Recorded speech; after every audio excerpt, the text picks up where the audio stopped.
up, YouTube? Topaz Yates back with the second episode of If I Manage. For those of you who don't know, this is a show where I look at certain musical acts within the music industry and look at it through the point of view of a manager within a record label that could take that perceived act and take them to a whole nother level. Like, how would I take a particular act and make them into the biggest act possible? And for those of you who missed the pilot episode, I went in on Wale. There's going to be a link to it at the very end of this video, so definitely stay tuned on that. But yet this episode I'm going in on Big K.R.I.T, and the reason being is because I read all of the comments and such that are being left, and off the pilot episode a bunch of people left some suggestions on who we could review, and the homie Andrew Canada left a suggestion on why not Big K.R.I.T, and I definitely wanted to do Big K.R.I.T because this presents a unique problem that not very many people are going to have. And that problem becomes clear when you look at where Big K.R.I.T is at right now in the game. Because in the beginning, Big K.R.I.T brought himself up through the underground, man. He built up his own notoriety, built up his fan base,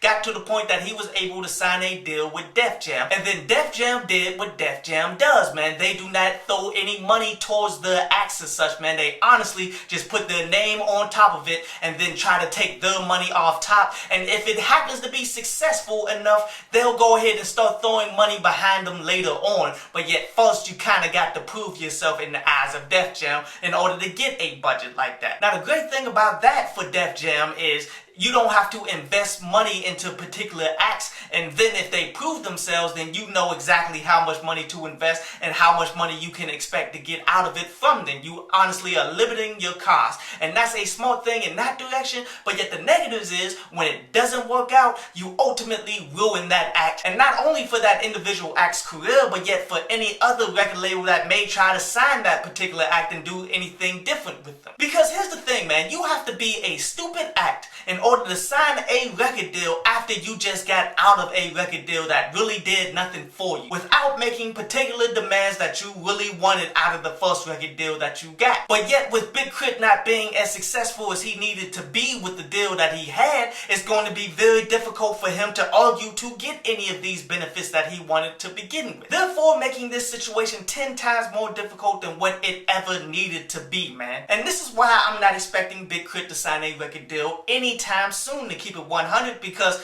the labels are going to try to give him the same kind of deal that he had at Def Jam, making no promises at all for any kind of promotion or anything like that, and yet he's already experienced it, so why would he want to go ahead and sign that anyway? Now what it would take is a manager slash A&R guy like I'm trying to present myself as to you, man. He's going to have to take it above and beyond. He's going to have some clout within the music industry, man. He's going to have to be able to sit down with the bosses and pretty much sell Big K.R.I.T on them and pretty much tell them the only reason why Big K.R.I.T isn't the biggest act in all of the planet is because Def Jam messed it up, and I'm willing to put my reputation and my career on the line to do this. And that's the key thing. I'm going to have to bet everything on Big K.R.I.T, man, because if he loses, then I ultimately lose. And then when you look at the music industry, understand there's only really 3 actual record labels out there, dude. So if one record label don't mess with you, none of them mess with you. So if I somehow convince the bosses at these record labels to give Big K.R.I.T a chance like that,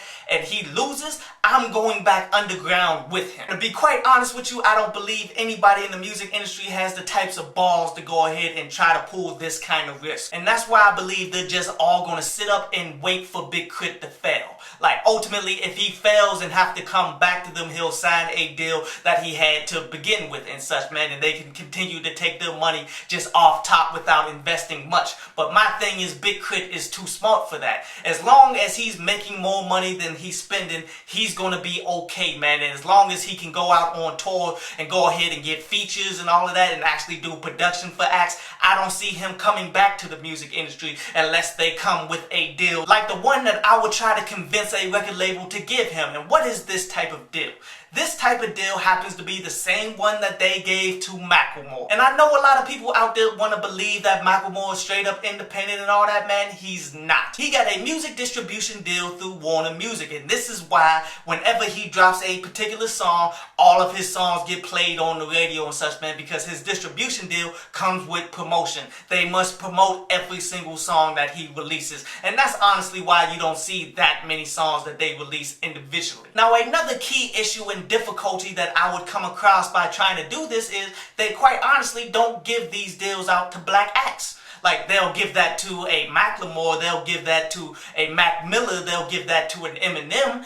This is the types of stuff that they get, but you'll never really see a black act get that, and that's just the United States of America in a nutshell here. But let's just say I got enough clout within a record label to convince a record label to go ahead and give me the power and give me that kind of deal, and I sell that kind of deal to Big K.R.I.T. and he accepts it, and then we off and running here. Now, the first thing you guys got to understand is that there are 3 things that a record label may do for a particular act. It's not guaranteed that every act get this, but for the most part, some do. But yet, these are the duties that record labels tend to do for particular acts, man. And that's the image, that's promotion, and that's product. And it all starts with the image, man. And with me being a Big K.R.I.T. fan, man, I love his image. The fact that he is just Southern hip-hop right now and such, dude. I absolutely love it, but yet that's not going to cut it for what I'm putting on the line here. Like, we're both putting our musical careers on the line with this right here. Honestly, his Southern underground hip-hop image is not going to cut it, because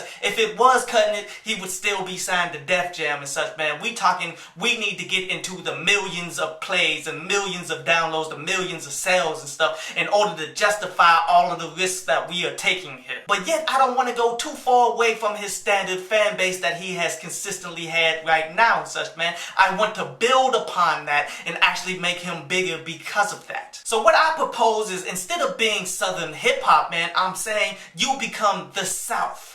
Period. And what I mean by that is taking all forms of South music, because it's all related, man. If you go back into the history of black music, man, country music, rock and roll, soul music, R&B, all of these were black brands of music that a lot of it came up out of the South. And we're going to take all of these brands of music, combine them much like how Kendrick Lamar did to Pimp a Butterfly and such, except for he was on a different side of the genre. We're going to mash it all together with some of the best producers and everything out there, man, and create what he will be, which is the South. Now that we understand the direction that we're taking with this artist, now we got to know exactly what kind of promotion we're going to go ahead and put towards this. And my thing is, if I'm putting my career on the line, I'm taking every single dollar available to me and promoting it to the max. Like, we are getting whatever music we create promoted all over the radio, man. Like how you hear the same songs getting played every half an hour on the hour, that's exactly what we're going to have with this project here. It's just it's going to be specifically targeted in the southern states. We're talking Texas, we're talking Louisiana, we're talking Georgia, we're talking South Carolina,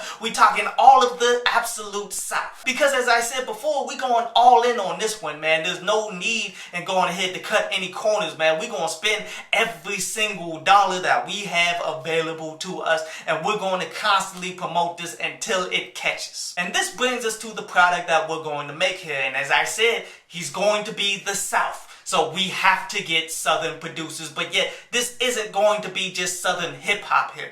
We talking Southern everything. So therefore we gotta go look at some versatile producers to create this Southern album. And my first pick in all of this, man, is going to go get Timbaland. Not only is he from Virginia in the South, man, but he also has experience with doing other genres of music, from pop, doing Justin Timberlake and all of that, man. And he has the creativity to be able to mash everything together. We're going to bring in actual bands to help with the production. We're going to bring in actual blues singers, country singers, all of that for background vocals. Everything is going to be on the highest scale possible. I see no issues reaching out to the Neptunes as well, man, as long as it's not just Pharrell. Like, we have to have Chad on the keys here. But even as we're bringing in these big name producers and these crossover type songs and such, man, Big K.R.I.T. is going to be executively producing and doing all of this music himself, so it could be on the highest level that he wants to do it. I mean, not only are we going top dollar with the promotions and the actual music, but we're going to go top dollar with the features as well, because why not? And I am tempted to seek out some living legends that's still able to put out quality music and such, man, but that shouldn't be the direction that we're going, because Big K.R.I.T. has done that before. Like, you go back to his first album under Def Jam, had a song with B.B. King on there, man, and which that song really didn't do for him like he wanted it to do. So instead of going that route, I say we go and get some people who got some names but would fit into the types of music that we're kicking. And the first person that I'm looking at is Childish Gambino, because that album that he dropped recently was dope. It had a lot of soulfulness to it, even though it's all pretty much piggybacked off of the Parliament Funkadelic sound and such. We're not going to go in that direction. But yet Childish Gambino's soulfulness can transfer over from that into what we're trying to do. And it's an added benefit that he is from Atlanta. Another act that I'm saying needs to be on here, which you may not agree with me, because especially seeing as though he's from Hawaii and all that, but Bruno Mars. Kid got soul, dude. You cannot take that away from him. Now, when it comes to legends and such, man, I say we absolutely must have Outkast on here. In the end, what I want is 10 solid tracks, man, that Big K.R.I.T is executively producing, bringing in other producers, bringing in background singers, bringing in background bands and all of that stuff, man. But yet all of it gonna have to ultimately fall on Big K.R.I.T's shoulders here. This project needs to be a representative of South music, not just Southern hip hop and such, but yet all of it intertwined together. We're gonna take that project and promote it with every dollar that these record labels are going to give us, and then we're gonna sit back and pray that this isn't the end of our careers. But that's it, man. That's ultimately how I would attempt to manage Big K.R.I.T in the music industry, to push him to the level in which I feel as though he could be. Agree? Disagree? Tell me about it. You got any suggestions? Because I'm taking them all for possibly next week's show or whenever I pick up on this again. I hope you enjoyed the show. You can follow me at Twitter up there, and you can go to downloadpads.com, that's down there, to read today's article.